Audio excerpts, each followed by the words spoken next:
नमस्कार दोस्तों, स्वागत है आपका अपने चैनल एकम स्टोरी में। आज मैं आपको एक कहानी सुनाने जा रही हूँ। हर परिस्थिति में हमें ठाकुर जी पर विश्वास करना चाहिए, वो ज़रूर आते हैं। आइए सुनते हैं एक भक्त और भगवान की एक छोटी सी कहानी। एक गांव में एक भक्त रहता था और हर बात पर कहता था, ठाकुर जी संभाल लेंगे, ठाकुर जी संभाल लेंगे। भक्त की लड़की शादी के लायक हो गई थी। भक्त को पैसे की ज़रूरत थी। उसने गांव के सेठ से पैसे उधार ले लिए और बेटी की धूमधाम से शादी कर दी। बच्चे बड़े हुए, नौकरी लगी, पैसे कमाने लगे और सेठ जी का सारा पैसा वापस कर दिया। सेठ जी ने चालाकी से दूसरी पर्ची पर साइन करवा लिए।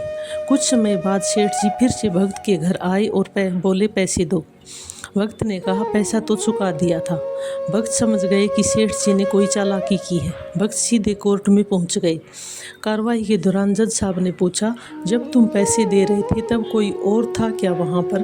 तब भक्त ने कहा, हाँ, ठाकुर जी देख रहे थे।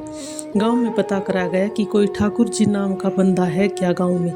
सब ने कहा, कोई बंदा तो नहीं है, लेकिन एक छोटा सा मंदिर है ठाकुर जी के नाम का। अगले दिन कार्रवाई के दौरान आवाज़ दी गई, ठाकुर जी को, ठाकुर जी हाजिर हो। तब एक बूढ़ा व्यक्ति माथे पर चंदन लगाए हुए आए और उन्होंने बताया कि मैं वहीं पर ही था।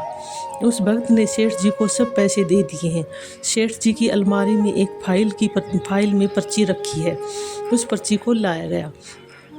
उस पर्ची पर लिखा था, सारे पैसे चुका दिए गए हैं। जज साहब जल्दी से उठकर उस महात्मा के पैर छूना चाहता था, लेकिन महात्मा तब तक वहाँ से चले गए थे। तब से जज साहब ने नौकरी छोड़ दी और हर मंदिर में ठाकुर जी के दर्शन करने पहुँच जाता था। वहाँ पर बैठता नहीं था।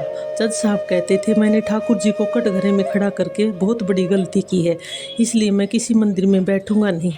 ये थी सच्चे विश्वास और भक्त और भगवान के बीच सच्चे विश्वास की कहानी। आपको कहानी कैसी लगी? अगर कहानी अच्छी लगी हो तो वीडियो को लाइक, शेयर और सब्सक्राइब ज़रूर करें और कमेंट्स करें। धन्यवाद।